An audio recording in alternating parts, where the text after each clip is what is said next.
지난주에는 관료제 했었고요. 오늘은 탈관료제입니다. 지난주에 관료제 얘기하면서 관료제의 가장 큰 장점이 뭐냐고 하면 효율성이랬지. 근데 또 한편으로는 관료제는 효율성이 떨어져요. 관료제가 효율성이 떨어진다는 평가를 받은 건 현대에 와서 그렇습니다. 현대는 우리가 정보화 사회라고 말하잖아. 진짜 기술이 빨리 발전하죠. 자고 일어나면 어제 기술이 오늘 보면 낡은 기술이 되어 있어요. 전자제품도 우리가 한 1년만 지나면 또 신제품이 나오고 언제나 업그레이드된 기능이 나오잖아. 이렇게 너무 빨리 변하다 보니까 관료제가 효율적인 조직 운영 시스템이었는데 이렇게 빨리 변하는 사회에서는 변화를 못 쫓아갑니다. 그러다 보니까 관료제가 효율성이 떨어지게 돼요. 그래서 오늘날 현대 조직들은 관료제를 포기할 수는 없어.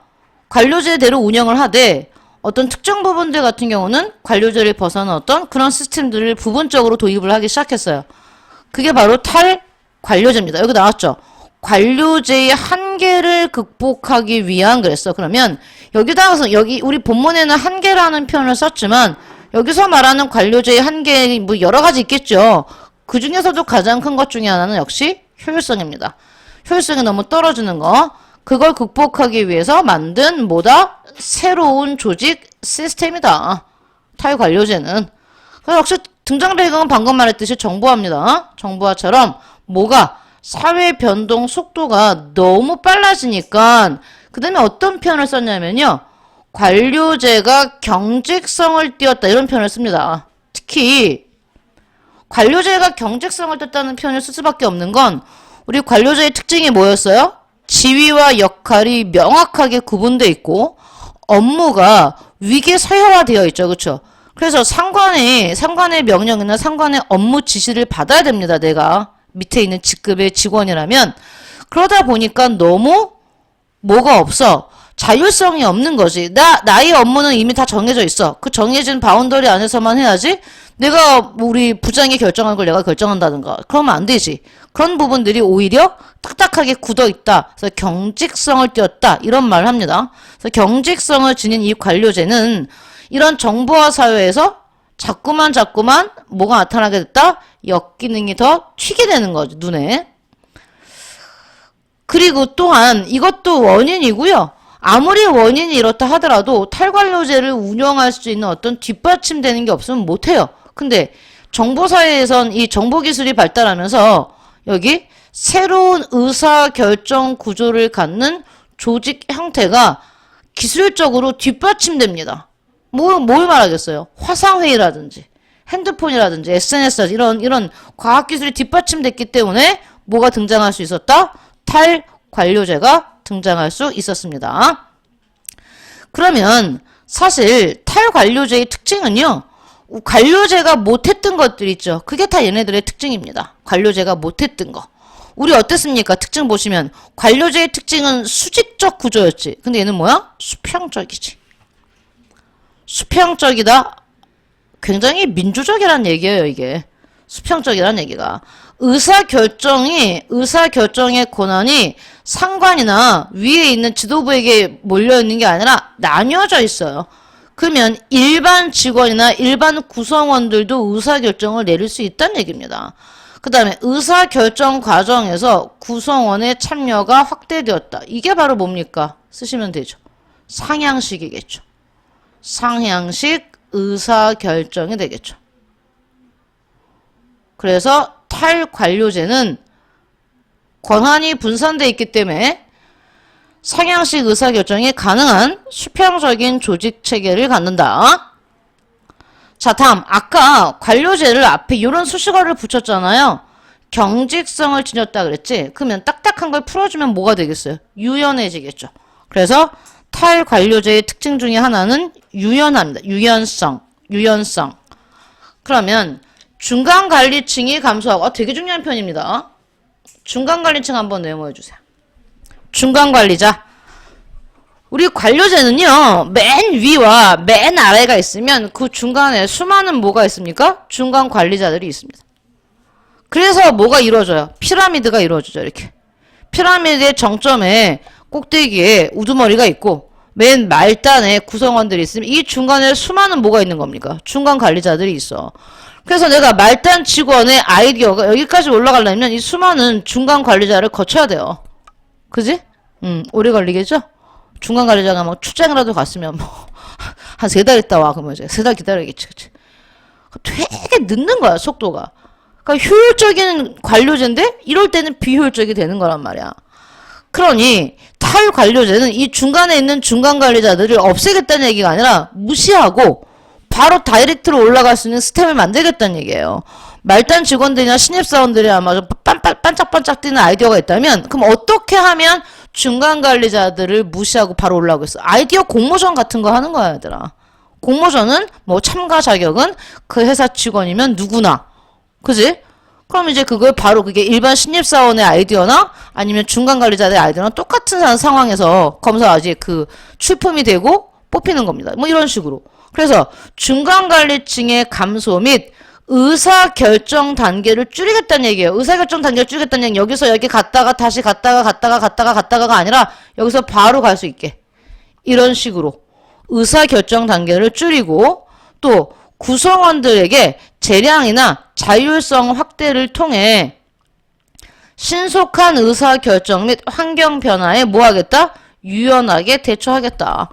이 중간관리층의 단계를 다 밟아서 결제를 기다리려면 한 뭐 3, 4개월이 걸린다면 다이렉트로 오면 하루면 끝나잖아요. 그러니까 빨리빨리 결정할 수 있게 하겠다는 얘기입니다.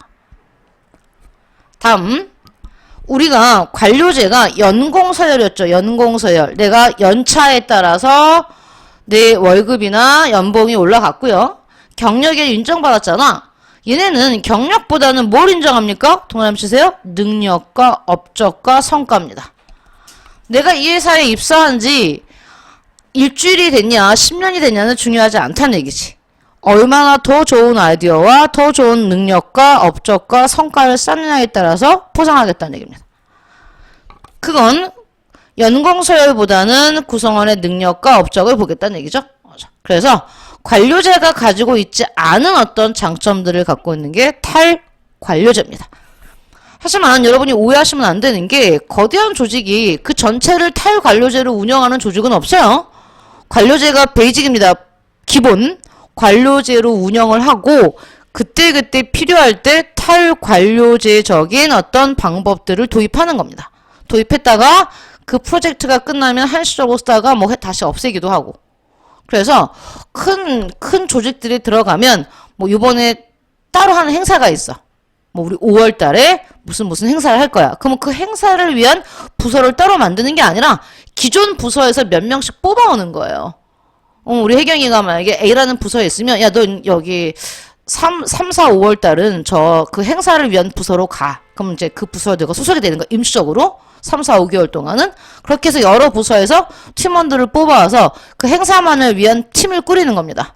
꾸려서 행사를 준비하고 조직해서 행사를 끝나. 그래서 다 끝나면 다시 자기 원래 부서로 돌아가는 거야. 그런 게 바로 뭐냐면 팀제입니다.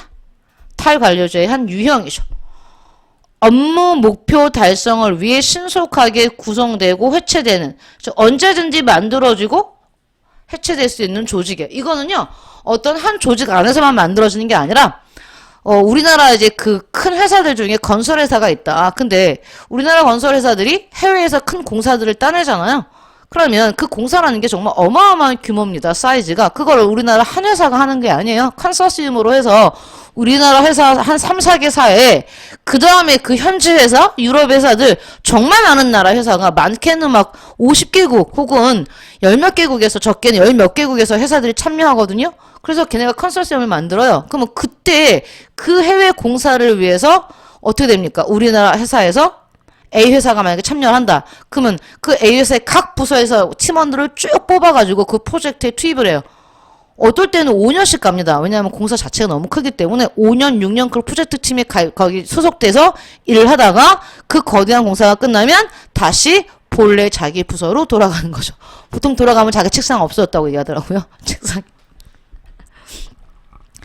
그리고 이제 다시 곧 또 다른 프로젝트 팀으로 발령이 되겠지만 그런 식으로 팀제는 조직됩니다. 참, 네트워크형 조직이 있다. 네트워크로 연결되는 각각의 업무 조직들이 핵심적인 의사결정은 공유하되 그 외의 의사결정에 대해서는 각각의 업무 조직이 자율성을 갖는 분권화된 조직이다. 뭐 이런 거죠. 자, 여기서 만약에 중앙에 어떤 사람이 뭐 회사를 차렸어. 근데 이 회사는 뭐 할까? 출장 요리 할까요? 우리 출장 요리? 출장 요리를 한다고 칩시다. 그러면 내가 어떤 오프라인의 매장 같은 거 없어서 이런 건 온라인 매장만 가지고요. 인터넷 홈페이지만 가지고 출장 요리 뭐 한 20개국 할까요? 난 20개국의 요리를 우리는 출장 요리를 제공한다. 그러면 평소에 알고 있었던 그 20개국의 각각의 그 전문 요리사들을 데리고 있는 겁니다. 근데 이 전문 요리사들은 여러분이 세운 이 회사에서만 일하는 게 아니라 각각 자기 레스토랑이라든지 다른 걸 운영하고 있어요.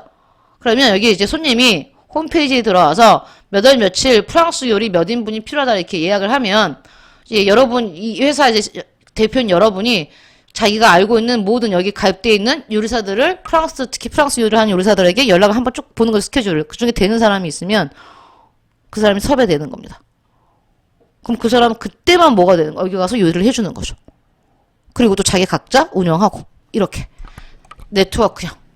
그래서 이런 것들을 우리는 탈관료제의 유형인데 아까도 말했지만 이게 이제 그 각 큰 조직들의 그때그때 만들어지고 또 그때그때 해체되고 아니면 아예 조직 자체를 이렇게 만들 수 있어요. 이런 것처럼. 인터넷 기업처럼 아까 출장 뷔페, 출장 요리 전문 사이트 이렇게 해서 만들 수 있습니다.